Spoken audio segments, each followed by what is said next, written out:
నమస్తే, welcome to iDream. నేను మీ Madhuri. Power of compound చక్రవడ్డీకి సంబంధించి మనకి కోట్లు వస్తాయి మ్యూచువల్ ఫండ్స్లో అంటున్నారు. ఎలా ఏంటి డీటెయిల్గా చెప్పడానికి మనతో పాటు ఉన్నారు సాల్మన్ గారు, రిజిస్టర్డ్ మ్యూచువల్ ఫండ్స్ డిస్ట్రిబ్యూటర్. తనని అడిగి తెలుసుకుందాం. Hello sir. హలో అమ్మా. సార్, చక్రవడ్డీ ఈ పవర్ ఆఫ్ కాంపౌండ్ గురించి మనకి ఐన్స్టీన్ కూడా చెప్పడం జరిగింది.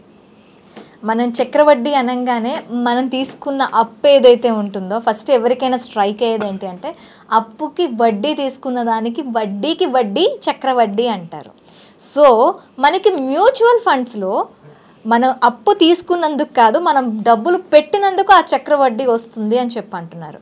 ఇలా ఈ పవర్ ఆఫ్ కాంపౌండ్ ద్వారా కోట్లు ఆర్జించిన ఏవైనా మ్యూచువల్ ఫండ్స్ ఉన్నాయా? అసలు ఏంటవి, ఎలా ఉంటాయి? ఇప్పుడు చూడండి అమ్మా, నాకు ఇష్టమైన సబ్జెక్ట్ మ్యూచువల్ ఫండ్స్లో power of compounding. Power of compounding 8th wonder of the world Albert Einstein గారు చెప్పారు. 8th వండర్ అని ఎందుకన్నామంటే అమ్మ, ఇప్పుడు రూల్ ఆఫ్ 72 అంటే 72ని వచ్చిన రిటర్న్స్తో భాగిస్తే ఎన్ని సంవత్సరాలకి డబుల్ అవుతుందో డబ్బు అని తెలుస్తుంది. 72 డివైడెడ్ బై 12. మనం సపోజ్ మనం పెట్టిన ఇన్వెస్ట్మెంట్ 12% వచ్చింది అనుకోండి అమ్మ, ప్రతి 6 ఏళ్ళకి డబ్బు డబుల్ అవుతుంది. ఓకే. 72 డివైడెడ్ బై 18% వచ్చింది అనుకోండి అమ్మ, 4 ఇయర్స్కి డబుల్ అయింది. ఓకే. 72 డివైడెడ్ బై 24 24% వచ్చింది అనుకోమ్మా ఫండ్లో, 3 ఇయర్స్ డబుల్ అయింది. ఓకే. సరే, మనం 12 జనరల్గా ఎక్కువ చెప్పొద్దు, 12% అనుకుంటే కూడా ఎవ్రీ 6 ఇయర్స్కి డబ్బు డబుల్ అవుతుంది. ఓకే. అదే బ్యాంకులో అనుకోండి అమ్మా, మనకి ఎఫ్డీలో ఆర్డీలో 7% వస్తుంది. అంటే 72/7 వేస్తే 10 ఇయర్స్ కానీ డబ్బు డబుల్ కాదు. ఓకే. అసలు చక్రవడ్డీ అంటే ఏంటి తెలుగులో అర్థం? ఇంగ్లీష్లో CAGR, compound annual growth return. తెలుగులో ఏంటంటే ఫస్ట్ ఇయర్ మనం పెట్టిన డబ్బుకి 12% వస్తే సెకండ్ ఇయర్ ఆ 112 మీద 12%, థర్డ్ ఇయర్ 124 మీద 12%, అలా వడ్డీకి వడ్డీ వడ్డీకి వడ్డీ వడ్డీ ఇలా దాన్ని మాట్లాడి చక్రవడ్డీ అంటారు. మరి నిజంగా మ్యూచువల్ ఫండ్స్లో ఎవ్రీ ఇయర్ 12% వస్తాయా? రావు. Mutual funds are subject to market risk. ఇది అర్థం చేసుకోవాలి ప్రజలు. మ్యూచువల్ ఫండ్లో రిటర్న్స్కి గ్యారంటీ అనేది ఉండదు. అయితే ఇక్కడ అర్థం చేసుకోండి, ఒక సంవత్సరం 0 రిటర్న్ రావచ్చు, ఒక సంవత్సరం -5 రావచ్చు, ఒక సంవత్సరం -10 రావచ్చు. మార్కెట్స్ బాగుంటే ఒక సంవత్సరం 30 రావచ్చు, 40 రావచ్చు. యావరేజ్గా లెక్కేస్తే యావరేజ్గా ఒక సంవత్సరం నెగిటివ్ రావచ్చు, పాజిటివ్ రావచ్చు, వరుసగా 3-4 ఏళ్ళు నెగిటివ్ కూడా రావచ్చు. యావరేజ్గా లెక్కేస్తే సెన్సెక్స్ ఇండెక్స్లో, ఇండియాలో టాప్ 30 కంపెనీస్ ఇండెక్స్లో గత 45 ఏళ్ళ నుంచి 79 నుంచి ఇప్పటి వరకు 15% CAGR ఇచ్చింది.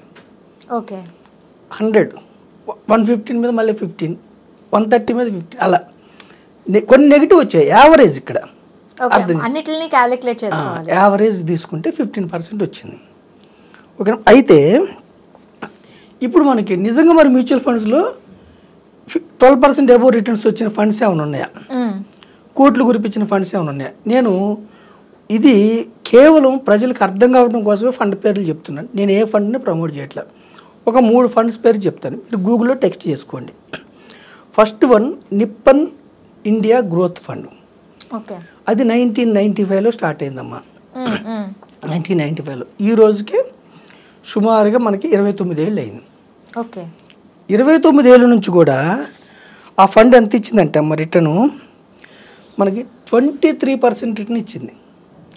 నిప్పన్ ఇండియా గ్రోత్ ఫండ్ 29 సంవత్సరాల క్రితం స్టార్ట్ అయింది. 23% ఫండ్ రిటర్న్ ఇచ్చింది. అంటే 23% అంటే ఇక్కడ ఏంటంటే ఫస్ట్ ఇయర్ 23 వచ్చి సెకండ్ ఇయర్ దాని మీద 23, అంటే యావరేజ్గా ఒక సంవత్సరం 100 రావచ్చు, ఒక సంవత్సరం -40 కూడా రావచ్చు. 29 ఏళ్ళలో 23% ఇచ్చింది. అంటే ఇక్కడ మీరు అర్థం చేసుకుంది ఏంటంటే 95లో స్టార్ట్ అయింది. ఎవరైతే 95లో 1 lakh పెట్టారో ఈరోజు వాళ్ళ సొమ్ము 3,92,00,000 అయింది. 1 lakh పెట్టిన వాళ్ళు 95లో 3,92,00,000 అయింది 23%తో. సరే, 1,95,000 ఎక్కువ అనుకోండి, జస్ట్ 10,000 పెడితే 39 లక్షలు అయింది. ఓకే. ఓకేనమ్మా. అయితే ఇప్పుడు ఈరోజు 16th August 2024. మరి ఎట్లా ఉన్నాయి దీని రిటర్న్స్ చూస్తే గత 1 year 50% ఇచ్చింది, మార్కెట్స్ బాగున్నాయి. 3 years చూసుకుంటే 27% ఇచ్చింది. 5 ఇయర్స్ చూసుకుంటే 30% ఇచ్చింది. స్టార్ట్ అయినప్పటి నుంచి 23% ఇచ్చింది. సరే అమ్మ, ₹1,00,000 ఒకటేసారి పెట్టిన ₹1,00,000 3,92,00,000 అయిందన్నాం. సిప్ నెలలు కట్టేదాన్ని మ్యూచువల్ ఫండ్లో సిప్ అంటారు, సిస్టమేటిక్ ఇన్వెస్ట్మెంట్ ప్లాన్. ఏక మొత్తంలో పెట్టేదాన్ని లంసమ్ అంటారు. నెలలు నెలకి 5,000 పెట్టిన వాళ్ళు కూడా అమ్మా 29 సంవత్సరాల్లో నెలకి 5,000, 29 సంవత్సరాల్లో వాళ్ళు కట్టిన సొమ్ము 17,60,000, 17 lakhs వాళ్ళు కట్టింది. వాళ్ళ సొమ్ము ఎంత అయిందో చెప్పండి? 11,78,00,000 అయింది. నెలకు 5,000తోనే ఈ 29 సంవత్సరాలు నెలకు 5,000, 5,000, 5,000 వాళ్ళు కట్టిన సొమ్ము 17 లక్షలు, 11,78,00,000 అయింది 29 ఏళ్ళు. మీకు పవర్ ఆఫ్ కాంపౌండింగ్ అర్థం కావడం కోసం చెప్తున్నాను. 28 ఇయర్స్లో 29 ఏళ్ళలో 11,78,00,000, కానీ 28 ఏళ్ళు లెక్కేస్తే వాళ్ళు కట్టింది 60,000 తక్కువ, అంటే 16,80,000 కట్టారమ్మా. 29 ఏళ్ళకేమో 17 లక్షలు కట్టారు, 28 ఏళ్ళకి 16 లక్షలు కట్టారు. కానీ 28 ఏళ్ళకి వచ్చింది 9,57,00,000. ఒక్క సంవత్సరం ఎక్స్ట్రా కట్టినందుకు, 60,000 ఎక్స్ట్రా కట్టినందుకు 2 కోట్ల జంప్ అయింది. ఇది పవర్ ఆఫ్ కాంపౌండింగ్. అర్థమైందమ్మా? 29 ఏళ్ళకి 11 కోట్లు వచ్చింది. 28 ఏళ్ళకి 9 కోట్లు వస్తే 29 ఏళ్ళకి 11 కోట్లు వచ్చింది. పవర్ ఆఫ్ కాంపౌండింగ్ ఎఫెక్ట్ అంత ఉంటుంది. అంటే మనం ఎంత లాంగ్ టర్మ్ లో కడితే సిప్ అనేది మనకి అంత ఎక్కువగా లాభాలు వచ్చే ఛాన్సెస్ ఉంటాయి. అందుకని మనం ఈక్విటీ మ్యూచువల్ ఫండ్లు ఏం ప్రమోట్ చేస్తున్నామంటే యూత్ని తీసుకోండి, దీర్ఘకాలం ఉండండి. ఓకే, మీరు కొత్తగా పెళ్ళయిందా, పిల్లల చదువుల కోసం, ప్రైవేట్గా జాబ్స్, రిటైర్మెంట్ లేని గవర్నమెంట్ జాబ్స్ అనుకోండి, రిటైర్మెంట్ కోసం. రిటైర్మెంట్ కంపల్సరీ కదమ్మా. 55, 58 రిటైర్ అవుతావు, 75, 80 వరకు అయితే ఉంటాం కదా. రిటైర్మెంట్ కోసం, లేదంటే పిల్లల చదువుల కోసం, మ్యారేజెస్ కోసం ఒక లక్ష్యం లాగా పెట్టుకుంటే కోట్లు గురిపించిన ఫండ్స్ ఉన్నాయా? ఉన్నాయి. నిప్పన గ్రోత్ ఫండ్ గత 29 ఏళ్ళు 23% ఇచ్చింది. ఇది అర్థం కావడం కోసం సుందరం మిడ్ క్యాప్ ఫండ్ 2002లో స్టార్ట్ అయిందమ్మా. అంటే 2024, అంటే 22 ఏళ్ళు అయింది. అది ఈ 22 ఇయర్స్లో 24.76, అంటే అరౌండ్ 25% CAGR రిటర్న్ ఇచ్చింది. మనం సెన్సెక్స్ 12% చెప్తున్నాం, సుందరం మిడ్ క్యాప్ 25% ఇచ్చింది, 24.76. ఎవరైతే ఒకటేసారి 2002లో 1,00,000 పెట్టారో 1,16,00,000 అయింది. 22 ఏళ్ల క్రితం 1,00,000 ఎవరైతే పెట్టారో సుందరం మిడ్ క్యాప్ ఫండ్లో 2002లో 1,16,00,000 అయింది ఈరోజు. మ్యూచువల్ ఫండ్ 10 రూపాయల దగ్గర స్టార్ట్ అయింది. ఏ మ్యూచువల్ ఫండ్ యూనిట్ 2002లో 10 రూపాయలు ఉన్న సుందరం మిడ్ క్యాప్ ఫండ్ యూనిట్ ఈరోజు 1316, 1,316, 24.76% ఇచ్చింది. మరి ఎప్పటికి ఇలాగ ఉంటుందా mutual fund sir? Subject market risk. మనం ఏం చెప్పట్లేదు, చక్రవడ్డీ అర్థం కావడం చెప్తున్నాం మనం. ఓకేనమ్మా, చక్రవడ్డీ అర్థం కావడం కోసం. అంటే మనకి మ్యూచువల్ ఫండ్స్ లో పెట్టడం వల్ల మన వడ్డీ, వచ్చే వడ్డీకి కూడాను వడ్డీ జత అవుతుందని చెప్తున్నారు. ఆ విధంగా కొలుస్తారు మ్యూచువల్ ఫండ్ రిటర్న్స్, CAGR పద్ధతిలో కొలుస్తారు. ఈ సంవత్సరం 20% వస్తుందని నెక్స్ట్ ఇయర్ 20% వస్తుందని కాదు, నెక్స్ట్ ఇయర్ నెగిటివ్ కూడా రావచ్చు. లెక్కించడం యావరేజ్గా CAGR పద్ధతిలో లెక్కిస్తారు. అలాగే ఫ్రాంక్లిన్ ప్రైమ్ ఫండ్ అని ఉందమ్మా, అది 93లో స్టార్ట్ అయింది, 31 ఇయర్స్ అయింది. అప్పటి నుంచి కూడా 20% ఇచ్చింది. అంటే ఇవి ఎగ్జాంపుల్స్ చెప్తున్నాం మనం. 12% లెక్కేసుకుంటే కూడా మ్యూచువల్ ఫండ్స్లో మంచి రిటర్న్స్ వస్తున్నాయి. ఎందుకు వస్తున్నాయి అంటే ఇన్ఫ్లేషన్ 7%, ఇన్ఫ్లేషన్ బీట్ చేసే రిటర్న్స్ వస్తున్నాయి. మరి గత చరిత్రలో వచ్చిన ఫండ్స్ ఏమైనా ఉన్నాయంటే ఇవి మనకు నమ్మకం కుదరడం కోసం ఒక ఎగ్జాంపుల్ ఇస్తున్నాం, అంతేగాని మనం ఇవి తీసుకోండి అని చెప్పట్లేదు ప్రజలకి. ఫ్యూచర్లో కూడా ఇలా వస్తాయని చెప్పట్లేదు, ఇలా వచ్చినాయి. ఈక్విటీస్లో దీర్ఘకాలం ఉంటే ఇన్ఫ్లేషన్ బీట్ చేసే రిటర్న్స్ వస్తున్నాయి. Sir equity mutual funds 0 above, equity mutual fund సంస్థలు దివాలా తీసి వెళ్ళిపోవడం ఉండదు.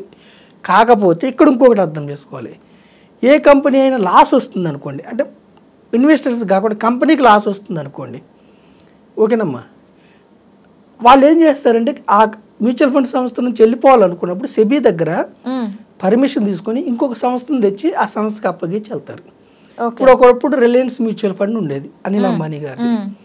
అనిల్ అంబానీ గారు ఆ సంస్థను అమ్ముకోదలుచుకున్నారు ఆయన అప్పులు తీర్చుకోవడం కోసం. ఆయన ఏం చేశారు, నిప్పన్ అనే సంస్థకి ఆయన యొక్క మ్యూచువల్ ఫండ్లో ఉన్న అన్ని స్కీముల్ని నిప్పనికి అప్పగించారు. అప్పగించడం వల్ల ఇన్వెస్టర్స్ పెట్టిన మనలాంటి సామాన్య ఇన్వెస్టర్స్కి ఒక్క పైసా కూడా నష్టం ఉండదు, లాభం ఉండదు. యాజ్ ఇట్ ఈస్గా ట్రాన్స్ఫర్ అవుతాయి, పేరు మాత్రమే మారుతుంది. ఓకే. ఒకప్పుడు ఎల్ఎన్టీ మ్యూచువల్ ఫండ్ ఉండేది. ఎల్ఎన్టీ మ్యూచువల్ ఫండ్ వాళ్ళు హెచ్ఎస్బిసి మ్యూచువల్ ఫండ్ వాళ్ళకి సెబీ దగ్గర పర్మిషన్ తీసుకొని హెచ్ఎస్బిసి మ్యూచువల్ ఫండ్ వాళ్ళు ఓవర్టేక్ చేసుకున్నారు. ఒకప్పుడు ప్రిన్సిపల్ మ్యూచువల్ ఫండ్ ఉండేది, అది సుందరం మ్యూచువల్ ఫండ్కి తీసుకున్నారు. అట్లా మ్యూచువల్ ఫండ్ సంస్థ పేర్లు మారతాయి కానీ వాళ్ళు వైండప్ చేసుకొని ఐపీ పెట్టేసి వెళ్ళిపోవటం ఉండదు. ఓకేనా. పైగా మ్యూచువల్ ఫండ్ సంస్థలో ఈక్విటీ ఇన్వెస్టర్స్కి, డైవర్సిఫైడ్ ఇన్వెస్టర్స్కి డబ్బు జీరో కాదు. ఓకే. పైగా దీర్ఘకాలం 10 years పైన ఉంటే ఇన్ఫ్లేషన్ బీట్ చేసే రిటర్న్స్ వచ్చే అవకాశం ఉంది, కానీ గ్యారంటీ కాదు, రిస్క్ తక్కువ. మనం హార్డ్ ఎర్నెడ్ మనీ అమ్మ, కష్టపడితే కానీ డబ్బు రాదు ఎవరికి. అవును. డెరివేటివ్స్లో పెట్టి జీరో చేసుకోవటం ఎందుకు, ఇంట్రాడేలో పెట్టుకుని జీరో. మ్యూచువల్ ఫండ్స్ లో పెట్టుకున్న 100 రూపాయలు కూడా సేఫ్ అనే అంటారా మీరు? నేను ఒక మాట చెప్తానమ్మా, నా దగ్గర ఒక ఇన్వెస్టరు 2016లో నెలకు 500 సిప్ స్టార్ట్ చేశాడు. 2016లో ఓకే. ఒక్క నెల కట్టాడు. సిప్ అంటే నెల కట్టాలి, ఏదో ఇబ్బంది వచ్చి ఒక్క నెల 500 కట్టారు. ఈరోజు 2000 రూపాయలు అయింది. ఓకే. 2016లో స్టార్ట్ చేసి 2024 8 సంవత్సరాల్లో 4 రెట్లు పెరిగింది. ఓకే. 500 కట్టాడు కాబట్టి 2000, 10 లక్షలు కడితే 40 లక్షలు, మ్యాథమెటిక్స్. అయితే ఇక్కడ నాకు నచ్చిన అంశం ఏమిటంటే 500 రూపాయలు కూడా ఒక్క నెల కట్టిన సొమ్ము కూడా ఈ కెన్ విత్డ్రా, అతని కష్టార్జితం వృధా పోల తీసుకోవచ్చు. పైగా 30 నుంచి 50 కంపెనీలో పెర్ఫామ్ చేస్తుంది. 500 కట్టిన సొమ్ము కూడా 2000 అయింది, తీసుకోవచ్చు. అతని కష్టార్జితం. మ్యూచువల్ ఫండ్లో బిగ్గెస్ట్ అడ్వాంటేజ్, ఎప్పుడైనా డబ్బు తీసుకోవచ్చు, ఎప్పుడైనా స్టాప్ చేసుకోవచ్చు. ఓకే. ఇన్వెస్టర్స్ ఫ్రెండ్లీ ఉంటుంది, అందుకే మ్యూచువల్ ఫండ్స్ సహీ అయ్యాయి. నిజమే మరి మ్యూచువల్ ఫండ్స్. ఓకే అమ్మా. అంటే నేను యూత్కి చెప్పేది ఏమిటంటే, తెలిస్తే ఓకే డైరెక్ట్ స్టాక్స్కి వెళ్ళండి, గుడ్ ఇన్వెస్ట్మెంట్. 1 year పైన ఉండండి, స్టాక్స్ చూసుకోండి, ఏ స్టాక్ బాగుంది, కంపెనీస్ బాగున్నాయి, ఏది స్కామ్స్ అవుతుంది చూసుకోండి. స్టాక్స్ కొంతవరకు నయమే. డెరివేటివ్స్ ఇంట్రాడే మాత్రం సబ్జెక్ట్ ఉండాలి. ఎంత సబ్జెక్ట్ ఉంటే కూడా కొంతమంది బోల్తా పడతారు, ఒక్కోసారి జీరో అయిపోతాయి. సెబీ వార్నింగ్ ఇస్తుంది, ప్రతి ట్రేడ్లో వార్నింగ్ ఇస్తుంది. Equity mutual funds high returns రావు, హై రిస్క్ ఉండదు. 12%, 15% వస్తున్న ఫండ్స్ 100 ఉన్నాయి, 1000 ఉన్నాయి. ఓకే. ఒక డిస్ట్రిబ్యూటర్ ద్వారా వెళ్తే ఓకేనమ్మా, నెలకు 5000తో కూడా you can earn very good amount after long time. Okay sir, thank you very much. Thank you అమ్మా.